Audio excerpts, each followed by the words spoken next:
Ethan, I was thinking about you this morning. Two reasons. One, I was thinking about you last night, and I was gonna, I was gonna try to do this last night, but I couldn't, so I didn't. But then I was thinking about this morning, and then I knew that you have your premiere in like 2 minutes, and if I'm correct, it's the one that you and I talked about briefly. So, not to be rude or step on your premiere, but I need to get my mind. I need to talk, you know?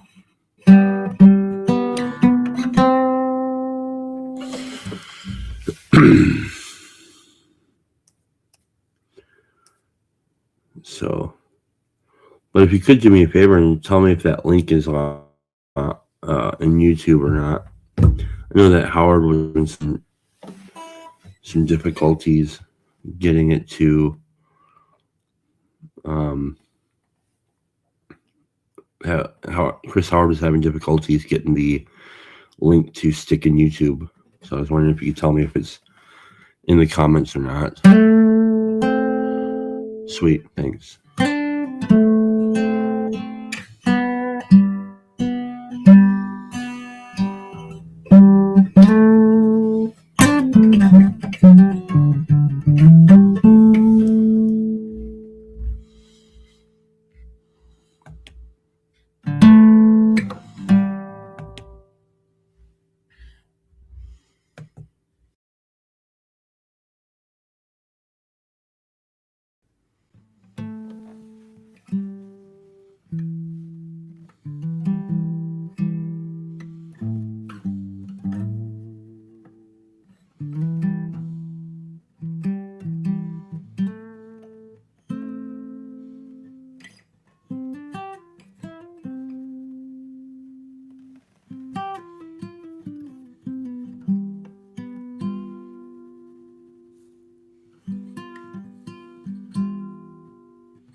Looks like the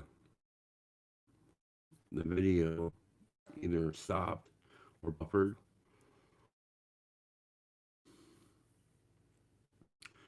Can you see that over on your end when it does that? Like on my end, the screen, and then it has the buffer thing, and then the camera reappears.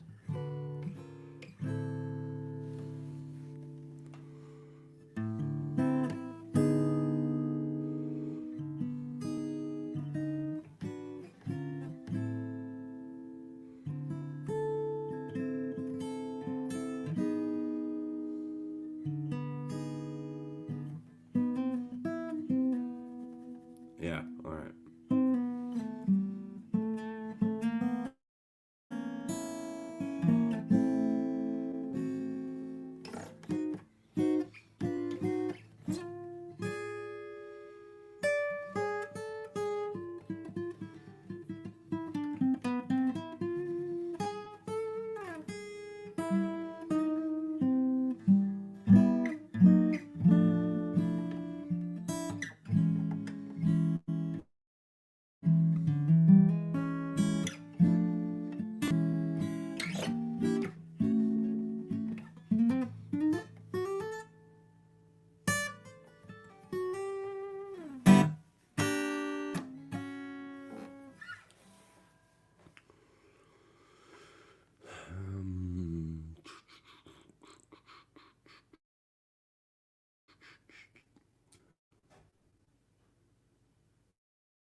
A lot of stuff on my mind. A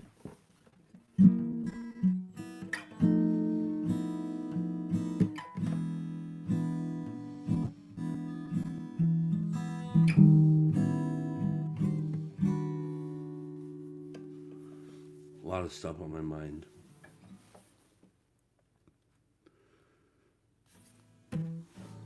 So there's the movie. I don't want to play any clips because I don't want things to get blocked. I don't know what would make something get blocked or not. Also, my internet's kind of goofy. But let's see.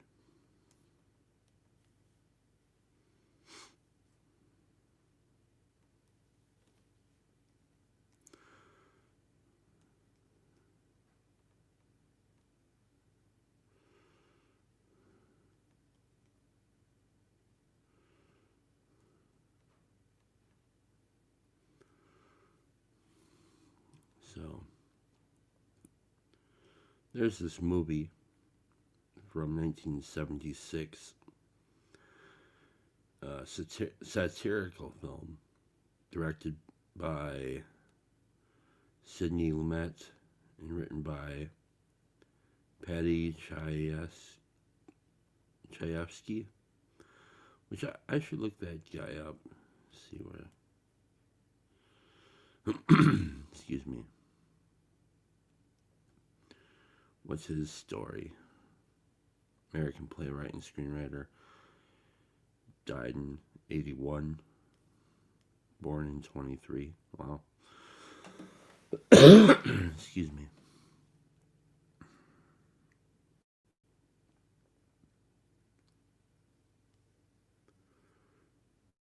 Interesting. So he's also a novelist.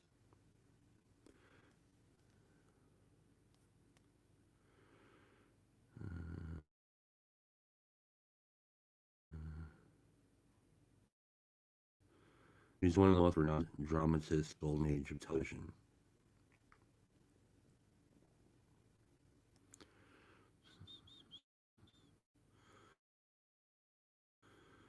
Um,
Yeah, something's on my mind. So there's this movie called The Network, and I want to kind of get at it a little bit. The Network um, is a 1976 American satirical comedy drama. Um, it depicts a television network struggling with poor ratings until the nightly live broadcast of its longtime news anchor Howard Beale um, inadvert- inadvertently showcases his breakdown into increasingly psychotic behavior, which makes his show a surprise hit. So this is the one where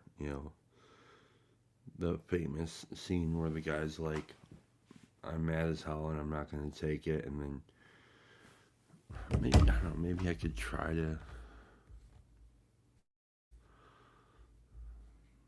Yeah, I don't know if it'd be wise if I can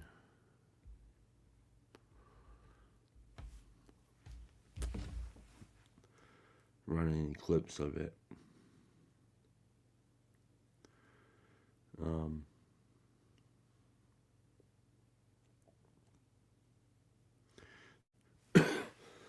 excuse me.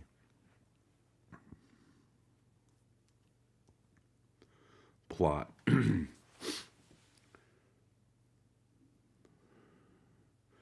Here's the plot. Um, in September 1975, Howard Beale, the longtime anchor for his UBS evening news, the flagship evening news program for or of the Union Broadcasting System, that's UBS, learns from friend and news division president Max that he has just 2 more weeks on the air because of declining ratings.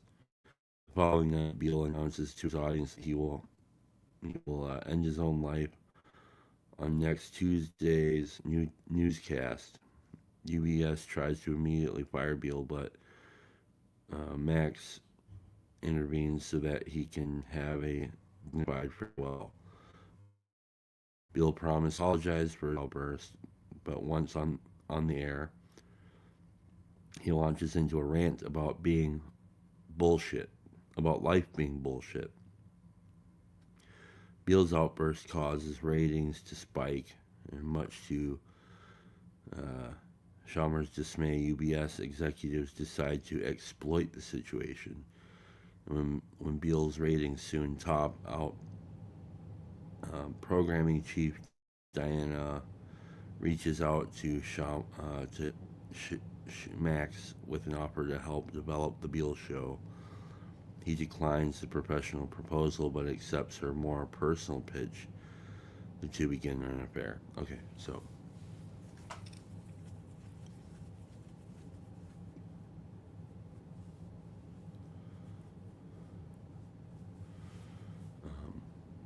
that's like the. Well, so then he goes on a rant where he says, "I'm mad as hell and I'm not going to take it anymore." That's a very interesting scene. It's a memeified like crazy. Oh, Ethan's here. Uh, there you are. Oh, shit. Welcome. I need to mute. Hang on a second. Edit mic settings. Echo What's up, Chad? cancellation. And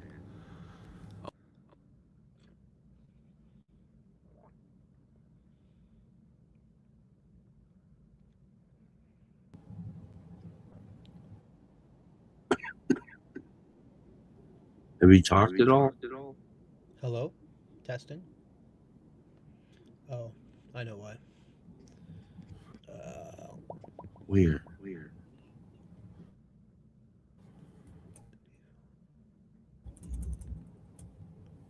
Testing?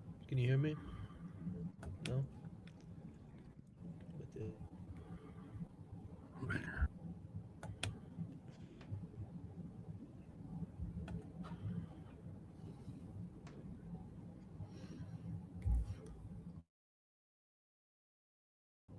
1 minute here. Mic settings. Come on.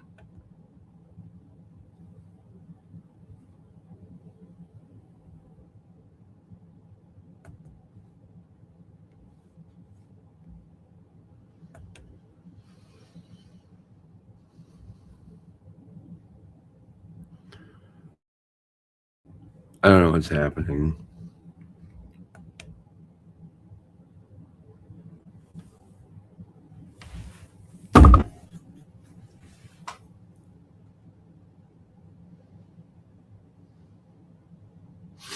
Yeah, but it's not that the echo isn't there. I can't hear him.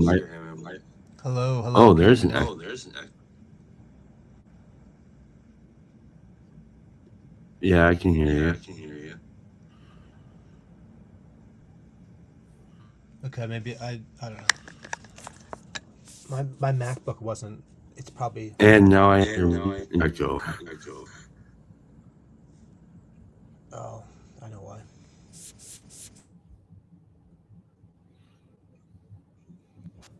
Right, put on. Can you hear me now? Hello? Hello.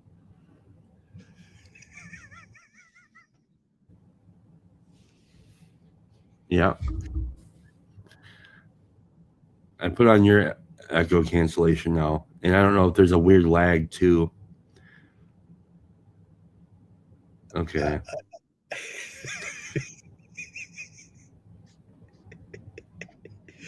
Good morning. There's like a time lag. Good morning. It's like, can you hear me or no? Yes. Yeah, I can. Yes, I can. But now you're frozen.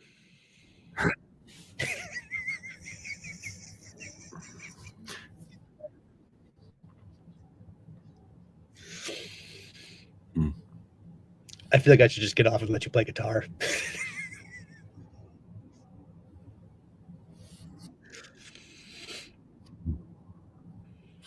There's just a weird lag. I don't know if it's the internet or whatever.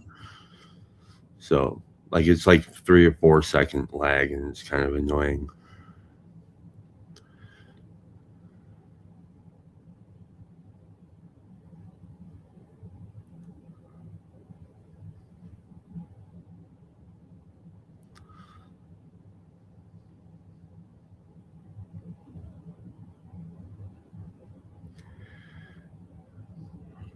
Okay.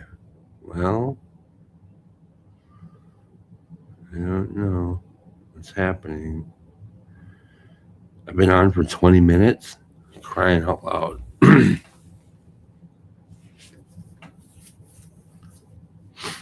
All right. Well, he's frozen. I don't even know if he's still in here or not. I don't even know if I'm broadcasting.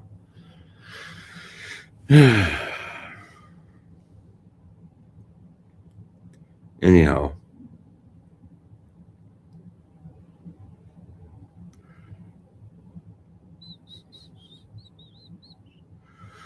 Oh, he's gone. Okay. So, all right. So there's that scene. The mad as hell and not going to take it anymore. But then there's this.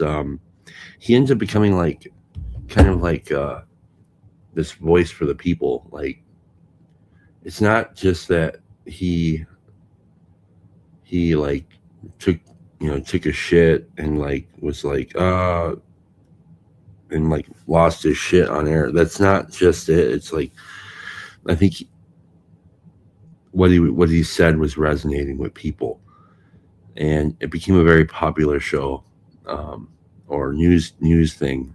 And I can't remember, but it's almost like guru-ish, cult like. And then And then there's a scene later on where the character Beatty, I can't remember. There's this scene where I'm trying to find the scene. Yeah. Yes.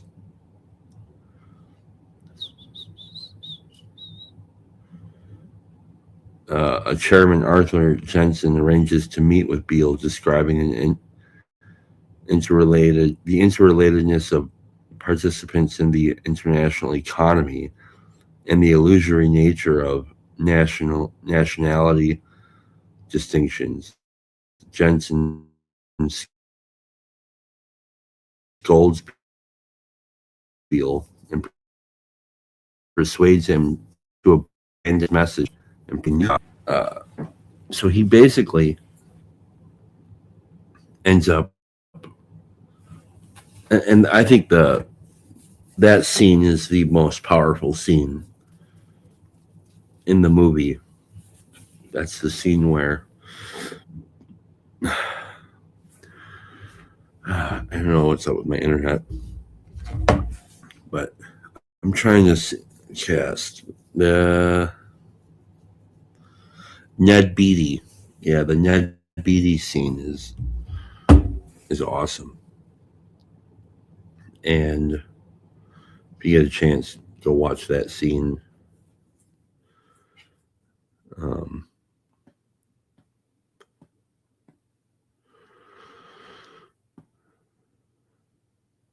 I can't remember, but anyhow, I was thinking about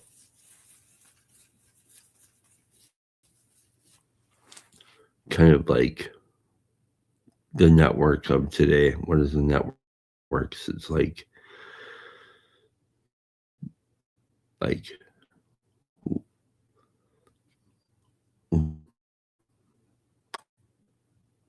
we all in a general way kind of become like this this other character, this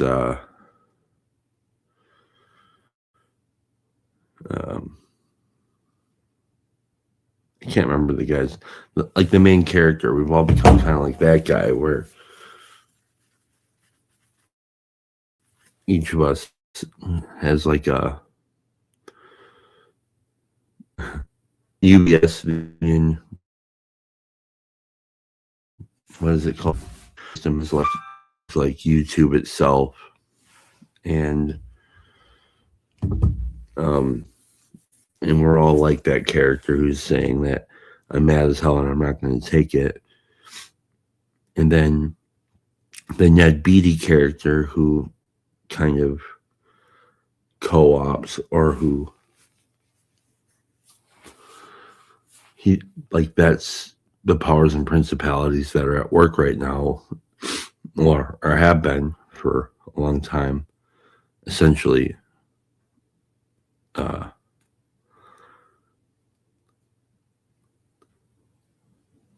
um, I mean, the attention, like Ned Beatty's character is like our collective attention or something like that. But anyways, I was thinking about that and thinking about how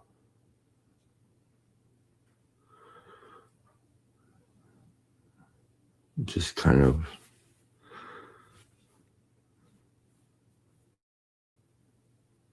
messy it all is.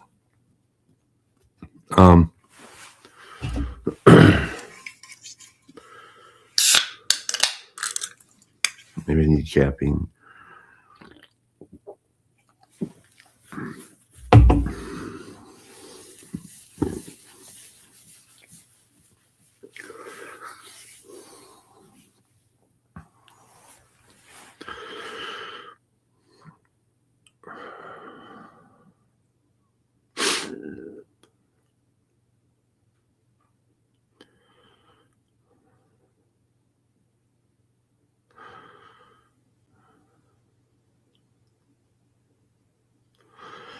Yeah, it's hard to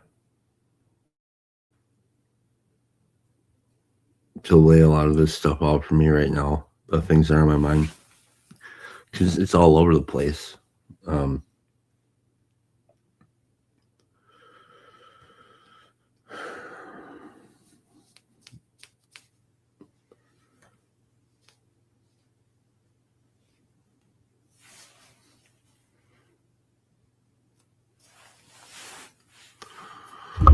all right, let's see how this goes.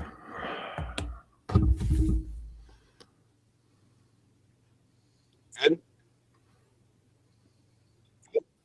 Or is it frozen? No, You can't hear me? Oh, I'm sorry. I can hear you, but it's the timing is You're off. coming. Oh, okay. You're coming through loud and clear for me. 3, 2, 1. Yeah, Yeah, I guess I could do that. That's a yeah. 3, 2, 1. Yeah, I can see that, but it's the timing is. Yeah. Seems good to me, but I could drop off if you want. You can keep going. Okay. All right.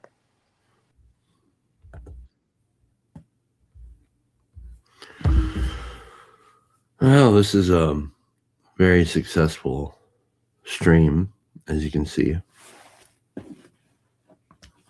Should probably listen to. I should probably listen to reality when it's telling me that I shouldn't be doing this. That's what it seems like is happening right now.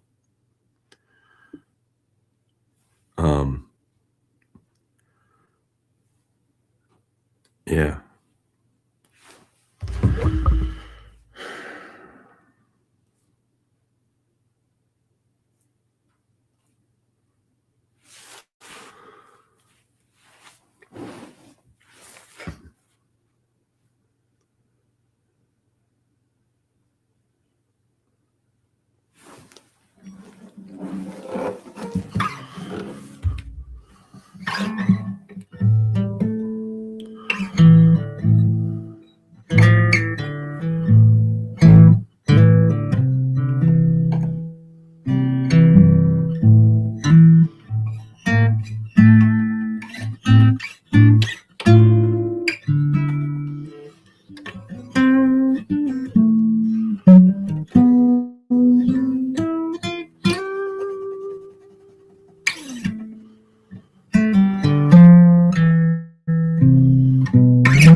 Yeah. Well, maybe just talking to more personal level. I mean, it is connected because there's an exchange that has taken place where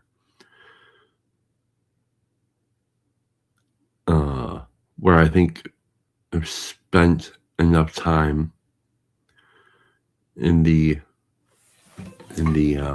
internet space.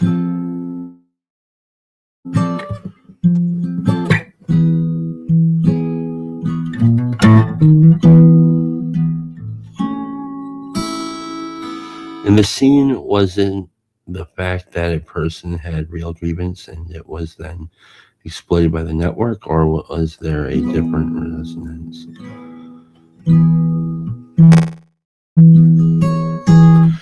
Okay, in the scene with Ned Beatty, the thing is Ned, and Ned is like he's like the proxy for the Union Broadcasting Network, and the concern is that the people who are consumers will smarten up or start to think for themselves, and it will disrupt the markets. And that's what the scene. And then so he convinces that that other character to stop sending his message.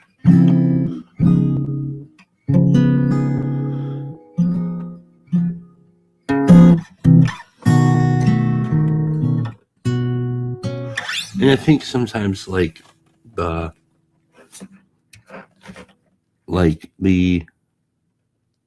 in the attention economy, there's audience capture, but I think sometimes audience capture can be really subtle, like so subtle that the person doesn't even know that they're engaging with it. And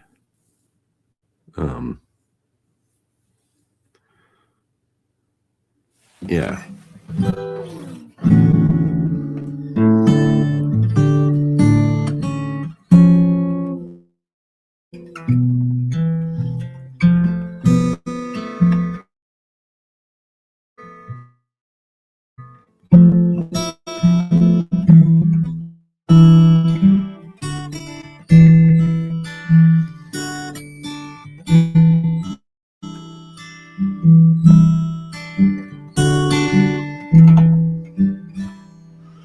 No, it is hijacked,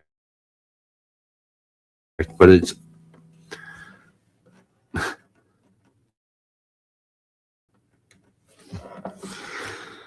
but the message that in that movie,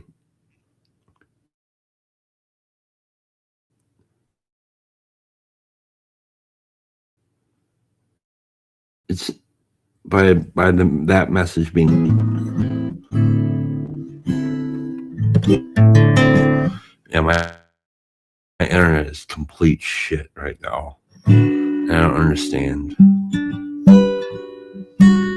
We might have changed internet, actually. I don't know.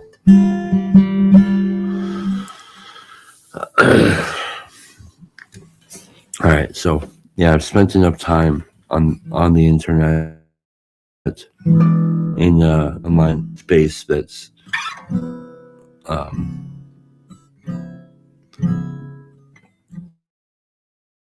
it kind of talks about itself as a type of internet community, and in a lot of ways, I mean, in some ways, there's something real true about that. I think what happens, I was listening to PBK's video a little bit, the second one, or the one that he released last night, and I only listened to part of it. Wasn't able to listen to the rest. The thing about it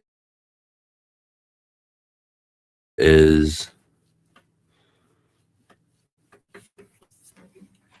like what kind of PBK was highlighting, talking about Luke and then Mark Parker and stuff. Like, we're trying to, well, there's all sorts of things that we're doing, and one of the things that we're doing is kind of wrestling in a public way with our own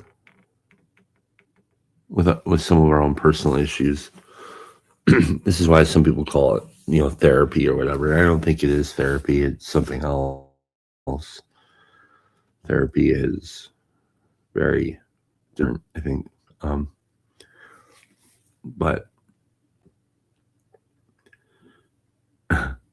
in a way, we're all kind of like acting as that person who's like saying, I'm mad as hell, I'm not going to take it, and here's how. And so then we say, well, here's my difficulty I'm having with, and then we talk about it, and then maybe we talk about, then we step away from some of that, and we'll talk about other things kind of in the culture that are kind of seemingly connected. And so we're doing a little bit of distributed cognition.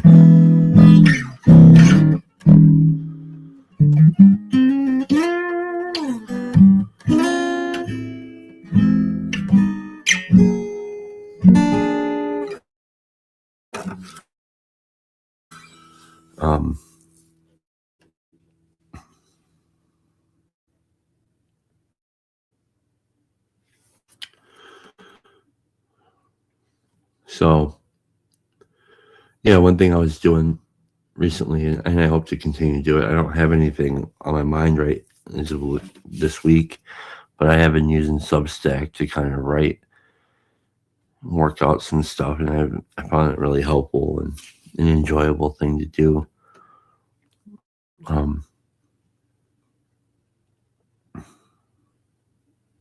recently wrote about an experience that I had on the ground at my job where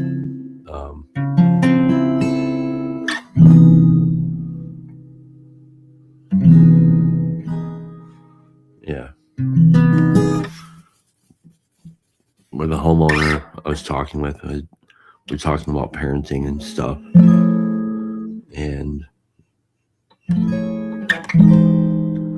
so it was a powerful experience.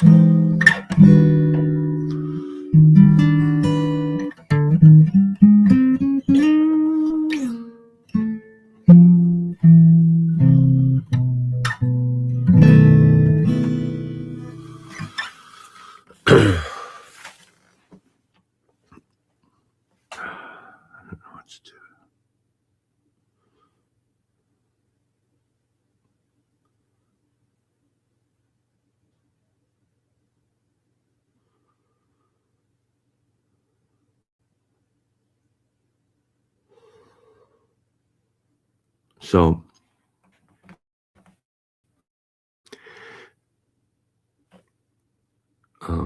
thinking about kind of what Mark Parker was going through, trying to decide where he should land, and as it relates to like the church, and like his thing was, if he doesn't find where soon, then he's done with Christianity. And I'm thinking about that, like, it sounds like I can't imagine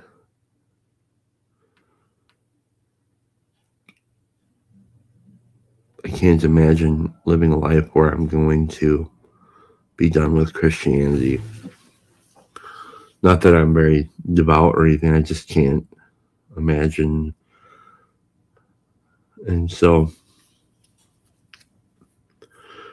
but I've talked in the past about having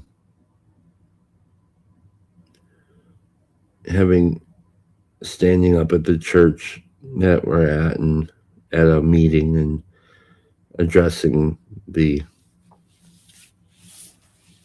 congregation and asking them, saying, hey, we've been here for a few years and we'd really like to get to know some people. We'd like your help. Will you please help us get to know you? And we really want to be more connected.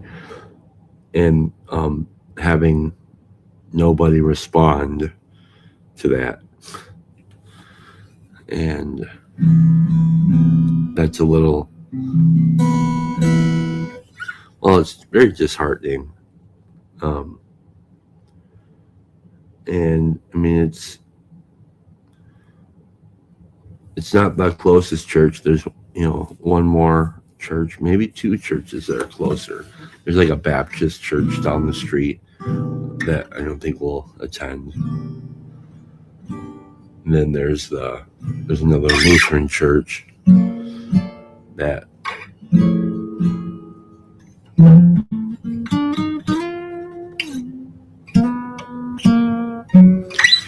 anyhow, one of the things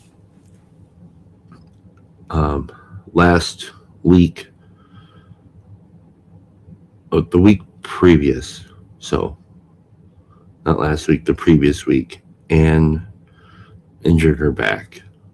She went to sit down and the chair wasn't there, and she injured her back, and she ended up having to get emergency back surgery. And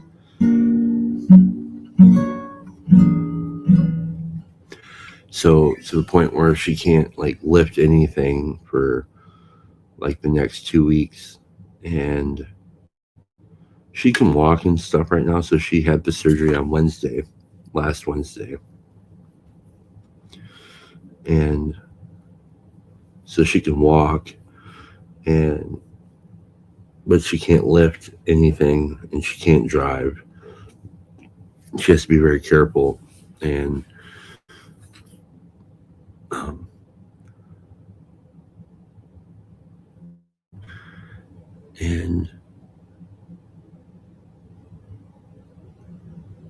so she had to reach out to her friends in her recovery community, because what happens is she has to she can't lift anything. So, and Carolyn needs to get out of the crib in the morning, so it's like wake up in the morning and Carolyn needs to get out of the crib, but I'm at work, right? So it's like basically every day for the next month somebody is going to have to be here to help get Carolyn out of the crib. And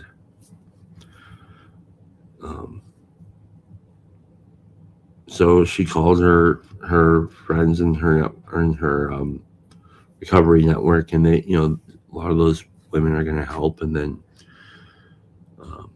her mom can help, but also her dad is not well right now, so that's in the air. So her mom has to attend to her dad, so she, her sister right now is in town this week from St. Louis, and spending time and helping, and that's been good. And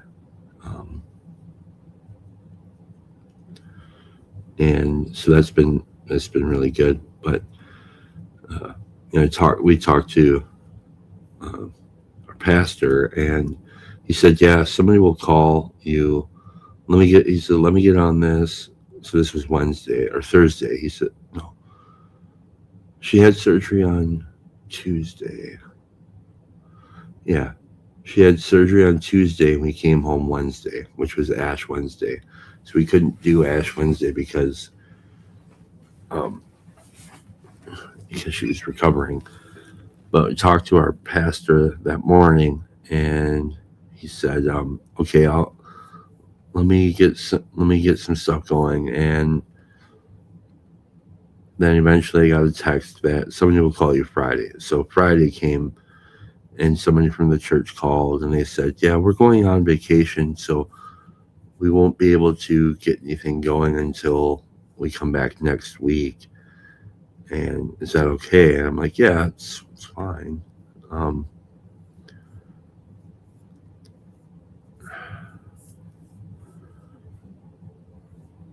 And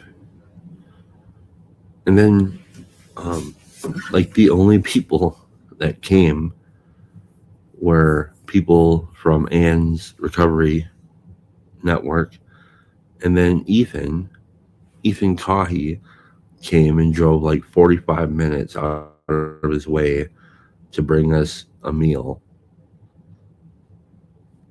Like, it was really wonderful to talk with him and have him. He came on Ash Wednesday and brought us a meal, and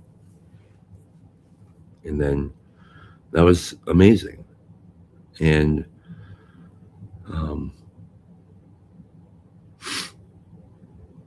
so, and I was talking with Ethan about his church and stuff, and it's like, so the church that we go to is like 10 minutes away from the house, and the church that Ethan goes to is 22 minutes away from the house. So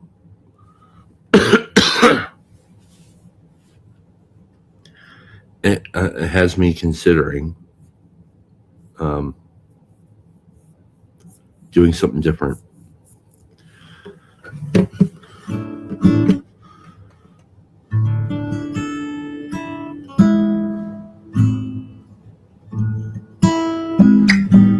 So there's that. And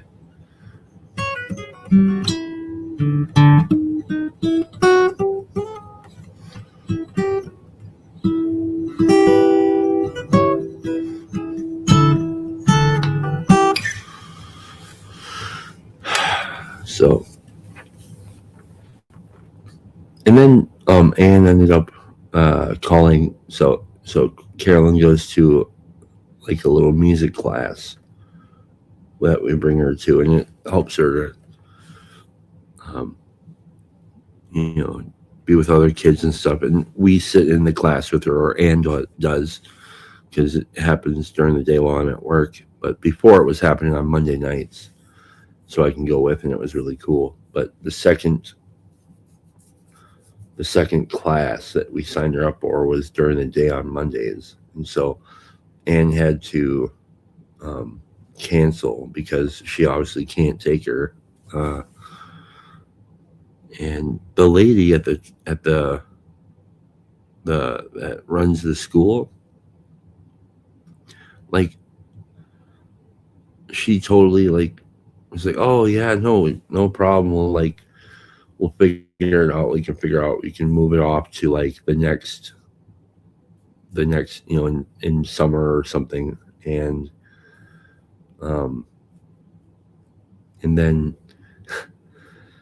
then she brought us a meal. She came here yesterday and dropped off a meal for the family.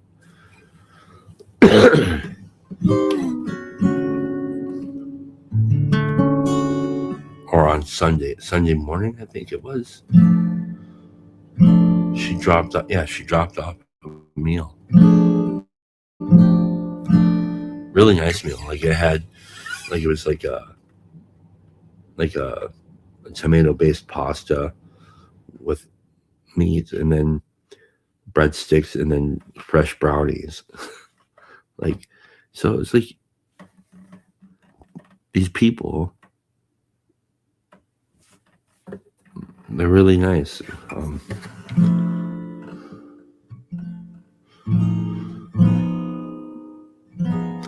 I mean, I talked to Pastor. I really like Pastor. Pastor's the only reason why we're actually at the church, probably still. I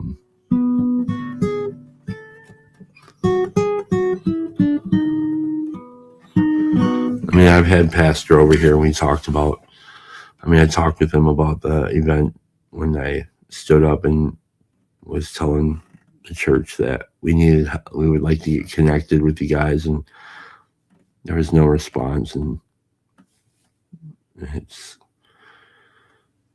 yeah, what are you going to do?